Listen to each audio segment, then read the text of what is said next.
Selamat malam pemirsa JTV dimanapun Anda berada. Senang sekali saya Intan Aulia dapat kembali menjumpai dalam program Dialog Khusus, program yang selalu memberikan informasi dan juga hal-hal menarik bagi Anda dan tentunya sangat bermanfaat untuk Anda saksikan. Dan malam hari ini pemirsa, saya sudah kedatangan tamu yang luar biasa dari KPU Kabupaten Kediri. Langsung saja saya perkenalkan satu persatu tamu yang sudah hadir di studio JTV malam hari ini. Yang pertama ada Bapak Sapta Andarwisworo, Ketua KPU Kabupaten Kediri. Apa kabar Pak Sapta? Ya, alhamdulillah baik. Selamat malam, Mbak. Selamat malam. Dan selain ada Pak Sapta, pemirsa juga ada Bapak Roni Juliarto Triernowo, Komisioner KPU Kabupaten Kediri, Divisi Logistik. Selamat malam Pak Roni, apa kabar? Selamat malam. Apa kabar?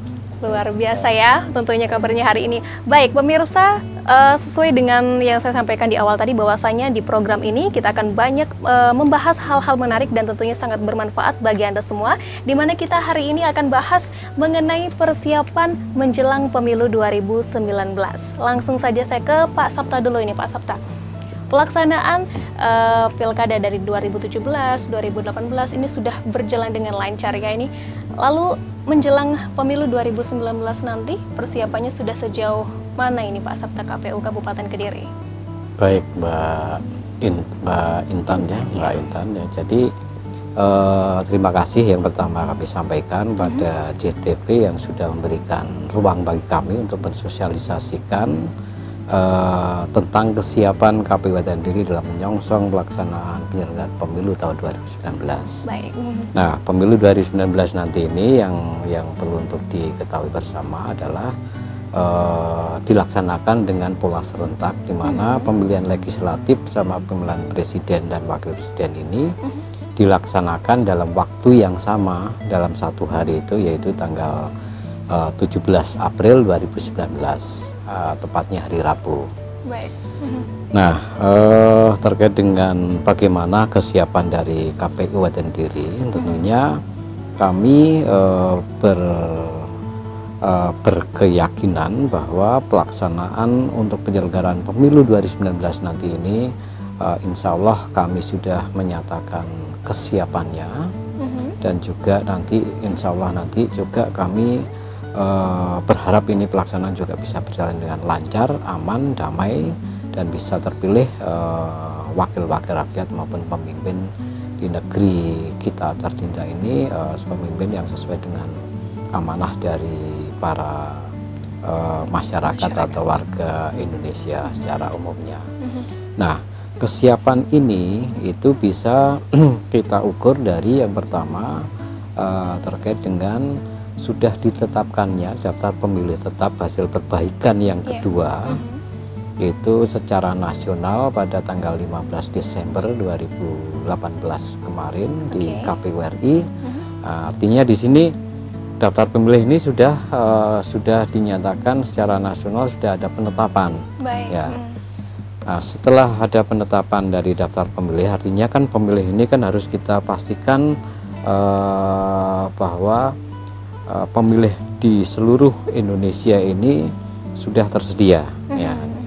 Kemudian yang kedua terkait dengan logistik. Ya. Logistik ini khususnya untuk ini kotak suara dan bilik suara. Baik. Ini sudah diterima, sudah kami terima, dan kami sudah menyimpan kotak suara maupun bilik suara di gudang kami yang ada di wilayah Kabupaten Kediri juga. Kemudian juga di sini kami juga sudah mendatangkan alat kelengkapan TPS yang lain.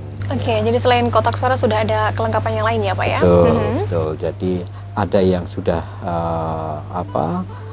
datang, ada yang masih berproses. Baik. Ya. Artinya di sini kami nyatakan bahwa untuk DPT maupun logistik ini sudah siap. Kemudian juga perangkat dari organ-organ kita, mulai dari tingkat kecamatan, PPK, tingkat desa, kemudian sampai kemudian nantinya dalam pembentukan KPPS, insya Allah nanti ini kita sudah nyatakan sudah fix, tinggal nanti pelaksanaannya. PPK sudah ada, PPS sudah ada, tinggal nanti KPPS-nya aja. Baik, kira-kira berapa persen ini Pak kesiapannya dari KPU? Ya, kita kalau dihitung persentase, insya Allah kita sudah 60% di sini sudah bisa kita nyatakan sudah siap gitu ya. Baik. Tinggal 40%-nya nanti kita masih ada 3-4 bulan ke depan ini ya, insya Allah nanti yang 40%-nya untuk persiapan di situ. Oke, nah ini Pak Roni tadi sudah sempat disinggung oleh Pak Sapta bahwasanya mengenai kotak suara, kebutuhan untuk pemilu nanti sudah siap, termasuk kotak suara. Nah ini saya dengar-dengar ada yang berbeda nih mengenai kotak suaranya. Mungkin bisa dijelaskan oleh Pak Roni nih. Kotak suara kali ini kita memang berbeda dari yang kemarin-kemarin ya. Karena kotak suara sekarang kita berbahan duplek. Ini dari kotak kardus berbahan duplek itu juga transparan juga. Jadi kita kebutuhan di tingkat TPS kita sudah fix dan dikirim oleh KPU RI. Jumlahnya kita 27.555 kotak suara kebutuhan kita. Jadi juga bilik suara yang per TPS-nya ada 4 bilik per TPS dan itu sudah terpenuhi semua. Oke, nah ini yang mendasari perubahan dari kotak suara ini seperti apa sih Pak? Apa yang membuat kotak suara harus dirubah begitu? Amanat undang-undang Mbak. Undang-undang nomor 7 tahun 2017 itu memang sudah mengamanatkan bahwa kita harus kotak transparan. Baik. Gitu. Jadi kita KPU RI merancang itu sudah sesuai, pernah kita pakai kotak duplex seperti ini juga di tahun 2014 pada waktu itu memang tapi belum transparan. Oke. Jadi kita sudah pernah melaksanakan dengan kotak suara seperti ini. Nah ini kalau tadi kan namanya saja dari duplex anti air begitu ya Pak ya. Selain kelebihannya anti air apa sih Pak? Mungkin kan ini karena nanti kan diisi hal penting ini kan ya kotak suaranya. Ini kotak ini bisa menahan beban sampai 80 kilo. Wow, ya. 80 kilo. Bahkan kalau kita mau duduk di atasnya ini juga bisa ini. Bisa ya Pak ya? Oke. Ya, biar nanti saya akan duduk di sini boleh Pak Sapta nanti biar menambahkan penjelasan-penjelasan terkait dengan kaidah-kaidah hukumnya yang berikan oleh KPU RI kemarin juga amanat undang-undang dan PKPU yang sudah kita laksanakan. Oke. Nah ini selain bisa menahan beban 80 kg, selain itu apa aja Pak ini Pak? Biar pemirsa di rumah juga tahu termasuk masyarakat Kabupaten Kediri ini. Iya, ini nanti kan meskipun kotak suara ini nanti seperti ini Mbak, memang kita itu pada waktu kita mengirimkan logistik itu kita juga membungkus plastik di dalamnya itu, ndak serta-merta kita terus kertas suara ini kita masukkan terus tidak ada pembungkusnya atau apapun enggak. Kita juga membungkus plastik, juga pengaman-pengaman yang lain juga. Gitu. Oke, Pak Sapta mengenai perubahan dari kotak suara ini seperti apa menurut Anda Pak? Ya, baik, saya ingin menambahkan ya. Jadi kita tinjau dulu dari aspek hukum ya. Jadi aspek legalitas dari kenapa kemudian KPU RI memutuskan untuk memakai bahan kotak suara ini duplex ya, bahan duplex karton kedap air ini. Ini kan sesuai dengan amanat dari Undang-Undang Nomor 7 Tahun 2017 Pasal 341 Ayat 1 di mana berbunyi perlengkapan kotak suara untuk pemungutan suara harus bersifat transparan. Kemudian yang bermakna bahwa isi kotak suara harus terlihat dari luar. Ya. Ya. Jadi ini pasal 341 ayat 1, kemudian di pasal 341 itu juga ayat 3 itu juga memberikan amanat bahwa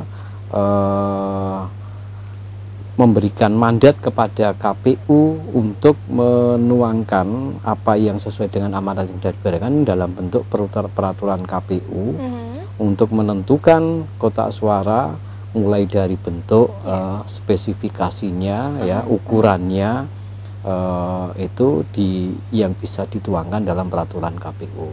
Baik. Nah, tadi kan juga sudah disinggung oleh Pak Roni, ini aspek hukumnya ya. Kemudian kenapa pertimbangan-pertimbangan yang lain? Yang pertama lebih efisien. Ya, dari sisi anggaran kalau itu lebih efisien. Kemudian yang kedua dari sisi daya tahan. Tadi itu bisa menahan kotak duplex ini, yang beran duplex ini bisa menahan beban dengan kapasitas 80 kg. Iya, betul.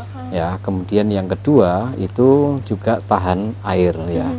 Artinya kalaupun kena hujan, meskipun yang itu ya, asalkan bukan hanyut di laut ya, kalau yang misalnya lain lagi ya. Ya, atau sungai atau ada banjir ya, lain lagi itu permasalahannya. Jadi kalau kena air itu ini masih tahan karena masih ada lapisan ya. Namanya duplex ini masih ada lapisan yang kedap air itu ya. Nah, ini kemudian kalau masalah kemudian bagaimana kalau misalnya pertanyaan itu kalau ada kebakaran atau api, sekarang begini, kalaupun pakai kotak yang aluminium, misalkan ada kebakaran itu terbakar, isinya pun kalau kotak yang aluminium itu pasti kan juga akan terbakar, karena apa? Titik panasnya akan melebihi dari kertas atau surat suara yang ada di dalam. Betul. Ya sama saja sebetulnya kalau, tapi esensi dari esensi dari pelaksanaan penyelenggaraan ini sebetulnya bukan masalah bahan kotak suaranya, tapi bagaimana pelaksanaan penyelenggaraan pemilu nanti ini bisa kita pastikan berjalan dengan jujur, adil, akuntabel, ya, sesuai dengan asas-asas penyelenggaraan pemilu. Ya, penyelenggaranya berintegritas, terus kemudian ada pengawasan yang melekat dari Bawaslu, ada saksi-saksi TPS yang dari partai politik, dari DPD, dari tim kampanye presiden dan wakil presiden, ya, dari pihak-pihak lain, ada keamanan, punya banyak hal yang bisa untuk mengawasi proses-proses kita, ya. Nah, ini sebetulnya esensi dari ini. Kalau sebetulnya ini masyarakat atau pihak-pihak yang itu kan lebih cenderung untuk menyudutkan kita ini dari sisi bahan yang dipakai untuk kotak suara. Padahal kotak suara nanti ini ya, ini bisa ditunjukkan nanti Pak Roni, coba minta tolong. Iya, betul. Saya juga sudah penasaran ini, Pak Roni, bisa dicoba. Jadi yang pertama tadi saya sampaikan ya, bebannya ini bisa menahan 50. Jadi bisa melihat dalam 80 kg ya. Coba diduduki Pak Roni. Nah, dengan beban segini ini masih tahan kan itu ya. Nah, kemudian pada saat setelah pemungutan suara, hasil dari TPS itu kemudian dimasukkan ke kotak kantong plastik. Ya, kantong plastik kemudian dimasukkan, setelah dimasuk ke di kantong plastik setelah itu ditutup, dimasukkan dalam kotak suara. Ya. Selanjutnya pada saat setelah ditutup, dikunci, ya, disaksikan oleh semuanya ini prosesnya ini ya. Pada saat mau distribusikan itu masih dimasukkan dalam kantong plastik besar lagi kotak suaranya ini untuk mengamankan jangan sampai terjadi hal-hal kalau misalkan terjadi hujan deras atau ini. Kita pastikan isinya ini aman. Dan itu pun juga masih disaksikan oleh masyarakat ya yang di situ ya. Pergeseran kemana ini kan harus ada pengawalan dari kepolisian, dari Panwas ini akan mengikuti dari jajaran Bawaslu ini juga ikut mengawal proses-proses ini. Jadi saya rasa ya kembali lagi bahwa esensi dari ini bagaimana kita pastikan penyelenggaraan pemilu nanti ini memang betul-betul dilaksanakan dengan jujur, adil, dan kredibel. Baik, siap. Nah, untuk Pak Roni sendiri nanti harapannya di pelaksanaan pemilu 2019 seperti apa ini nanti? Harapan saya untuk pelaksanaan pemilu 2019 ini nanti kita itu bisa melaksanakan pemilu itu jujur, adil, dan transparan ini ya. Dari katakanlah kita memang kotak suara yang transparan ini bisa dilihat oleh semua orang. Isinya apa. Jadi yang dulu itu tidak bisa dilihat, memang kita membukanya itu memang ya sama sebenarnya, tapi cuman ini bisa dilihat dari langsung logistiknya yang ada di dalam itu apa. Perlengkapan yang akan dibutuhkan pada TPS itu. Baik, terima kasih Pak Sapta dan juga Pak Roni atas informasinya di segmen awal ini. Pemirsa JTV, kita masih ada bahasan menarik lainnya di segmen selanjutnya, jadi jangan kemana-mana, tetap saksikan dialog khusus usai jeda pariwara berikut ini.